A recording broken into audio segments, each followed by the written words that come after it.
Today, I'm very happy to be joined by MLB Network host for MLB Central Morning Show, who also spent over a decade at ESPN, fellow Houston native, Robert Flores. Robert, appreciate you joining the show today. How are you doing? I'm doing great. Thanks for having me. Of course, so super glad that we're able to connect. And, after the Astros won the World Series, I saw that video that you had posted about, pretty much you narrating how the Astros won it all this year. And that was really awesome to see. I think the whole Astros community was very impressed with that. You guys did a great job, of course. But, the 2022 World Series win means a lot to the city of Houston as a whole. Yeah. But what exactly do you think it symbolizes for you?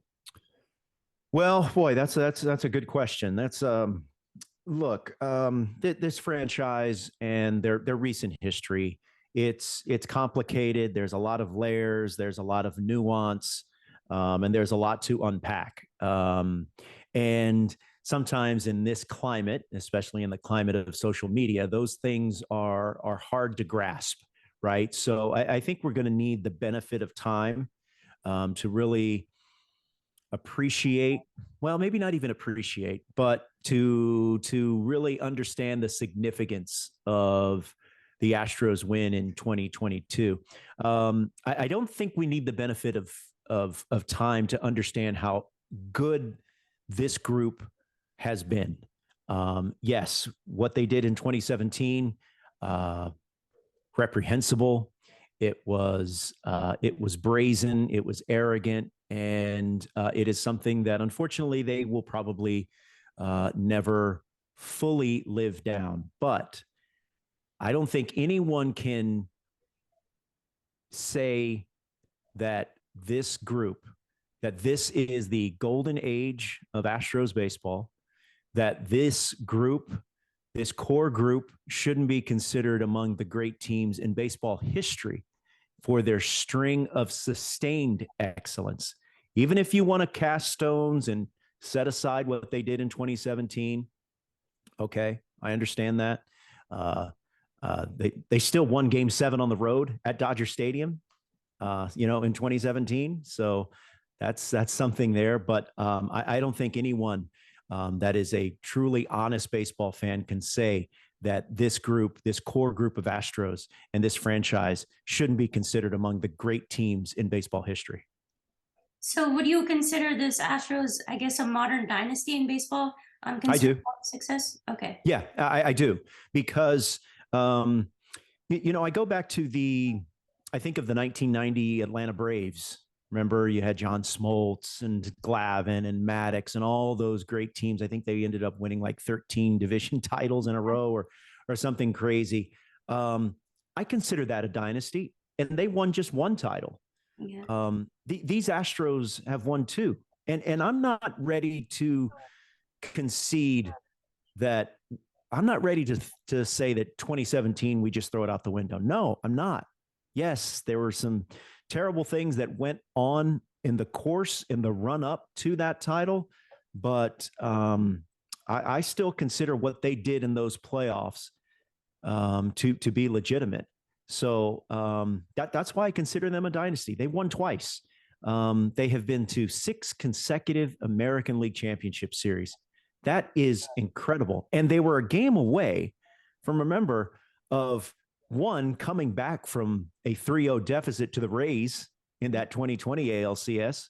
They forced a Game 7, lost that.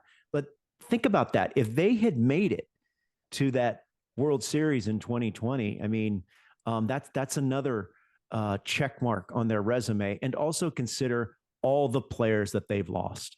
Yeah. All Cole, Springer, Correa, handful of others, and nothing has changed. The American League has been run by the Houston Astros for the last handful of years. Yeah, 100% agree with what you said right there. And this success, honestly, for the team should just keep going. I think they're built for long term. You have Jeremy Pena, who just won the World Series MVP as a rookie. You have Jordan Alvarez, Tucker, young pitchers, Framber Valdez, Christian Javier, Luis Garcia, Hunter Brown. I mean, the list goes on with the guys that they have. You saw the emergence of Brian Abreu in the bullpen this year. I think even in the farm system, they have a young center fielder named Pedro Leon, who has definitely been putting up some good numbers so far. So Yeah. you saw David Hensley this year. So I think this dynasty should be able to continue for the next number of years. And I've just been so impressed with how they literally carried the city of Houston in terms of sports over the last few years. But I feel like you've been kind of leaning towards this. But what would your exact message be to people who, I guess, still hate the Astros after, you know, going back to the 2017 scandal? So, what would your exact message be to those kind of people who keep bringing that up over and over? Sucks to suck. Yeah. I mean, that's, uh, you know, here's what I will say about, let me focus on two fan bases in particular, the Yankees and the Dodgers. Yankee fans are fond of bringing up 2017. The New York Yankees scored, I think they scored one run in game 6 and 7 in Houston. They scored one run. I think I had that right. But they scored one run. So you're complaining about something that we don't know for sure went on during the postseason. Yeah. As for the Dodger fans, you lost 2 home games in 2017. You lost game 2 when Kenley Jansen in part gave up a game-tying homer to Marwin Gonzalez, and you lost game 7 at home. Mm-hmm. So you also had a big lead with your ace, Clayton Kershaw, on the mound in game 5. So I just, I really, their gripes from those two particular fan bases, I understand why they're salty. New York Yankees haven't won a World Series since the first iPad was invented. And the last full season championship that the Dodgers won was in 1988. Of course, they won in 2020, and they played under the rules set forth by the conditions of the pandemic. Got it, understand. But like I said, I don't think what this franchise and what this core group of players has done, I don't think you can dismiss it. Yeah, I 100% agree. And I think people are just going to keep bringing it up, but all this team does is just continue to perform each year. And they won a World Series again this year. And, the success is going to keep happening. And those people are just going to keep getting upset, but it doesn't matter because the Astros, they're just inevitable. And, going back to this World Series, I think throughout the playoffs, it was a pretty smooth ride until they hit the Philadelphia Phillies right in game 1. What would you say was, I guess, a big moment in that series that I guess turned things around for you in that series specifically? Oh, that's a good question. I was at game 1. I thought that was one of the most disappointing losses in the history of Houston sports. Getting the win in game 2. I thought that really, I thought the series turned in a couple of ways. Christian Javier throwing in game 4, unbelievable. I thought that was a big factor. And I want to point to the 2 defensive plays, one by Trey Mancini and one by Chas McCormick. I thought when those 2 plays happened, and I'm almost certain were they in the same game? Yeah, no? They're in the same game. Wait, no. Trey Mancini was in game 5. Yes. Trey Mancini was in game 5. Yeah. So was that? But I can't. The games are running together for me. But I thought that those 3 moments, I thought, were when the series started to turn in the direction of the Astros. What Javier did after the Phillies just put on an offensive display of might in game 3, and what he and those other relievers did to throw that combined no-hitter. I thought when that happened, I thought, okay, I think this is the Astros series now. Yeah, I would 100% agree, because when Chas McCormick and Trey Mancini made those plays, it just felt like this is what a championship level team would do. This is what a world champion would do. And they're able to find ways to get it done. And yeah, I think that's where it paved the way for game 6 to just close it down with Framber Valdez on the mound. And Jeremy Pena eventually won the World Series MVP, but I've seen some people will say that obviously the pitching was so huge for the Astros that maybe Framber Valdez, or maybe even a guy like Ryan Presley could have got the MVP. What are your Yeah. thoughts? If Jeremy Pena, 100% deserved that MVP, because obviously he Ye- played great.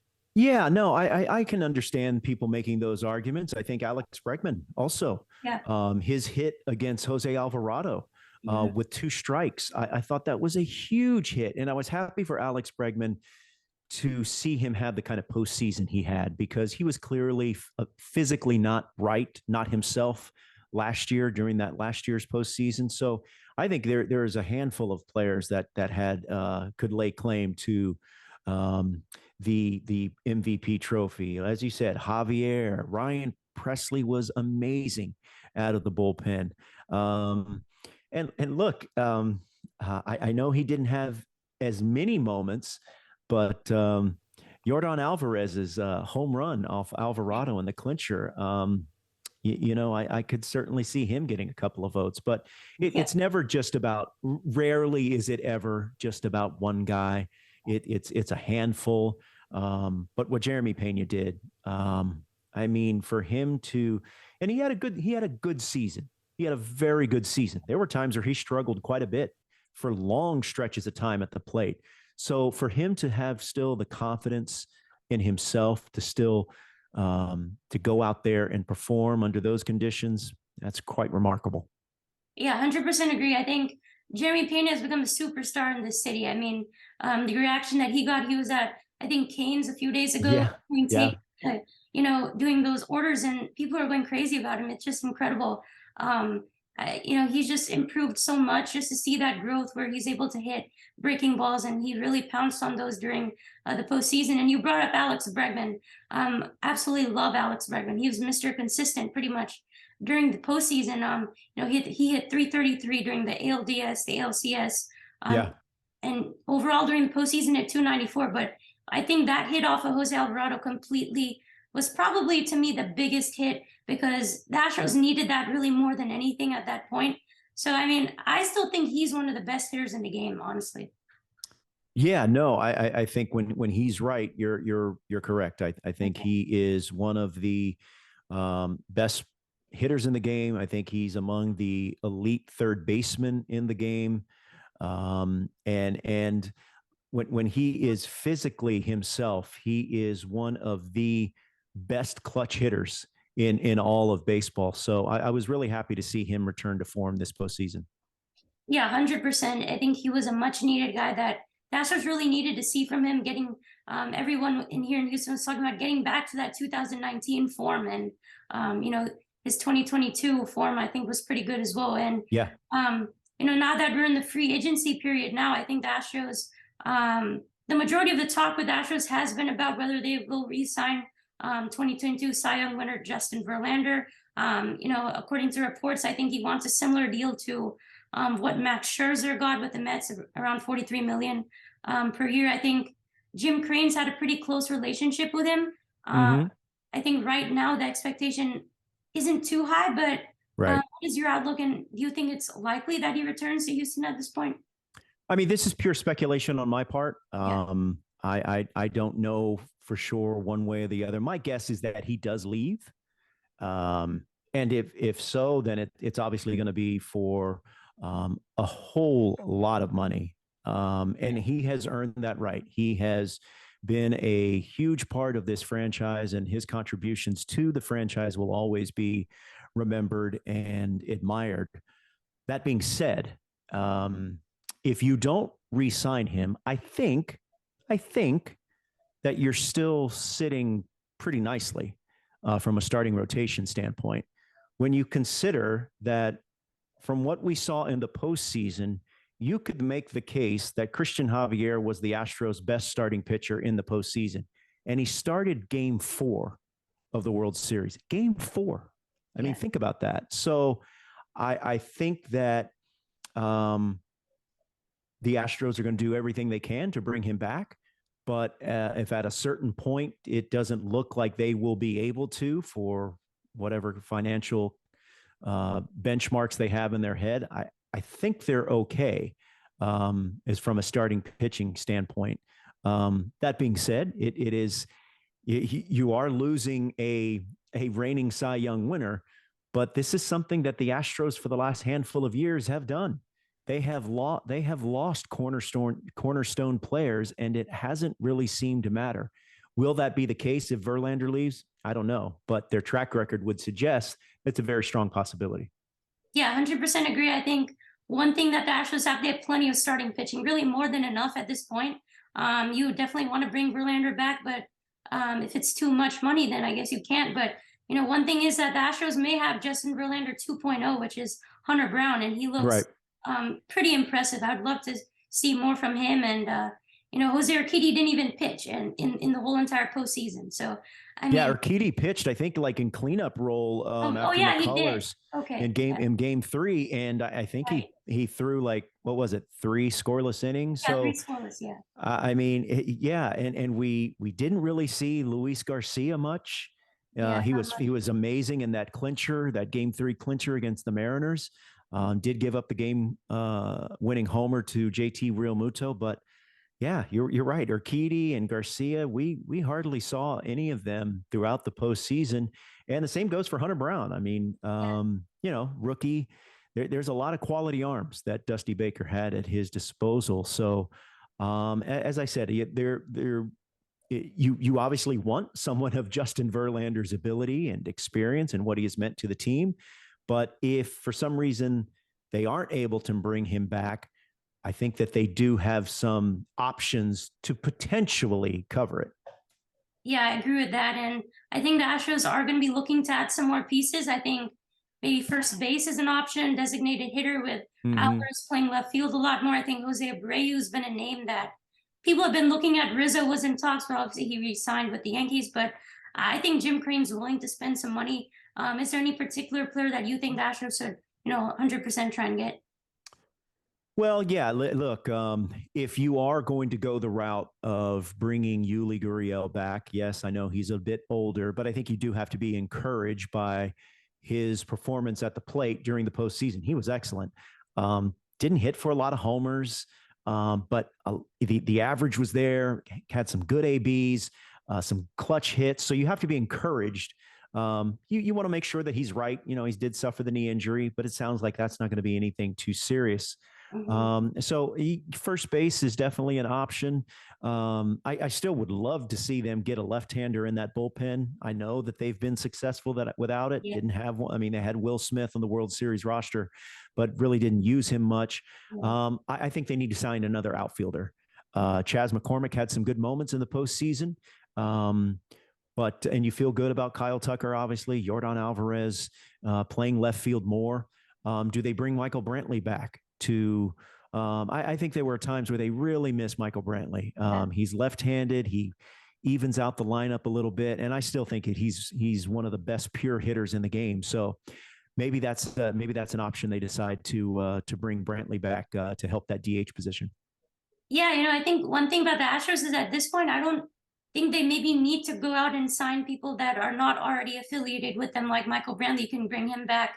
You can get Yuli back, and I still think the team would be very well on track. So, I'd love to have Brantley back. You mentioned that his hitting is just, he's one of the best, professional hitter. That's what they call him here. So, would love to have him back for sure. And I don't know if you read this article on ESPN by Jeff Passan about Jim Crane, that whole article about him Yeah, getting I more did read that. control.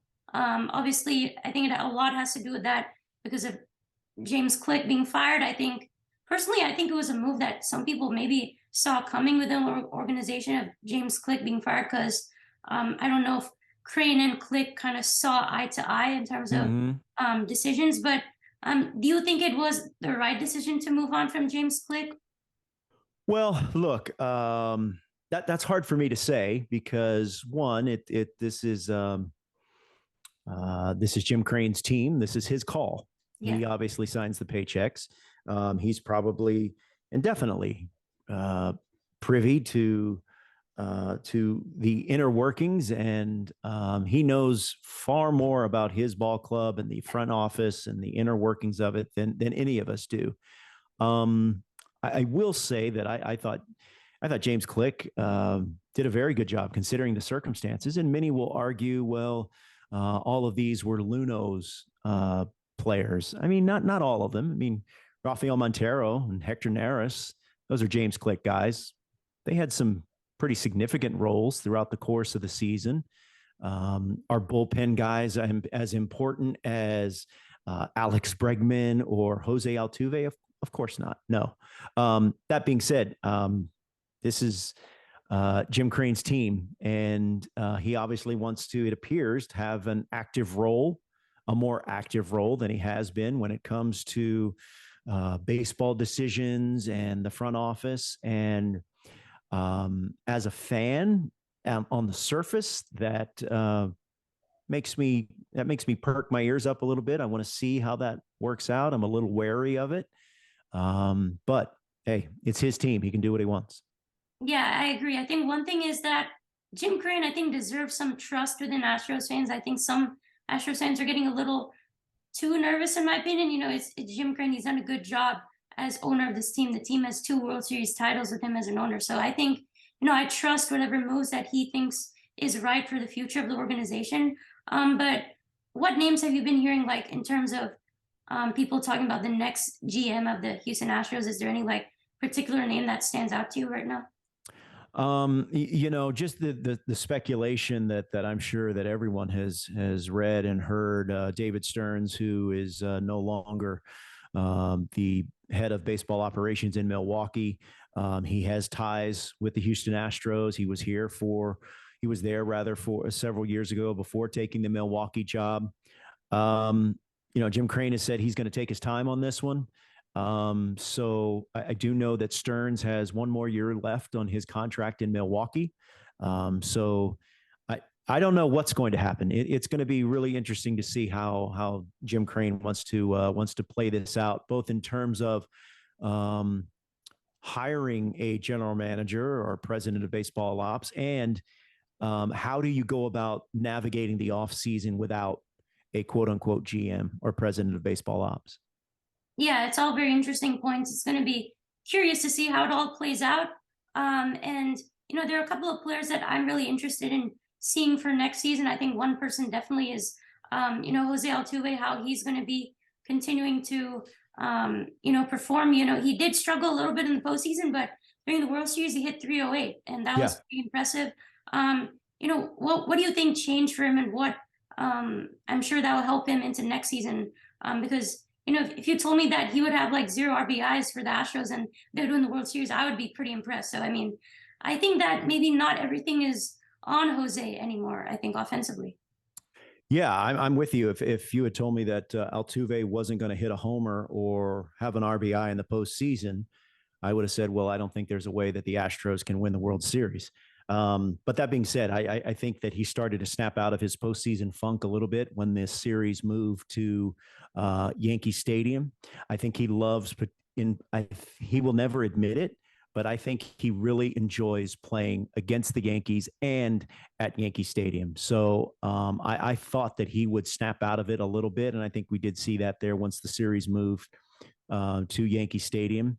Yeah, I mean, he's going to go down as one of the greatest Astros of all time. I think he could be a possible future Hall of Famer.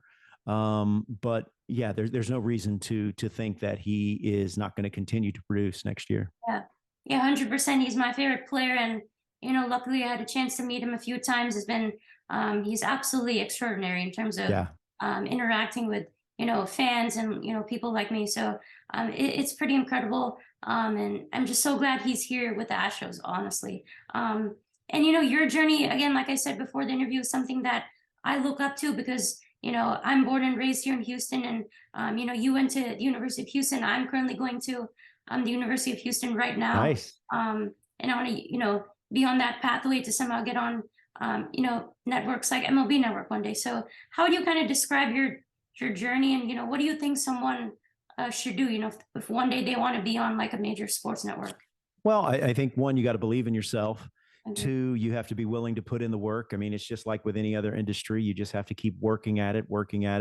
And the reason you want to keep working at it is because you're how you start out is not how you're going to be. You're not a finished product. You need the reps. Luckily, through technology and where we're at right now, nearly everyone can have a podcast, can have a video podcast. So there's and those are things that I encourage young broadcasters to do, is to try to get in front of a camera, get in front of a microphone as much as possible, get the reps in.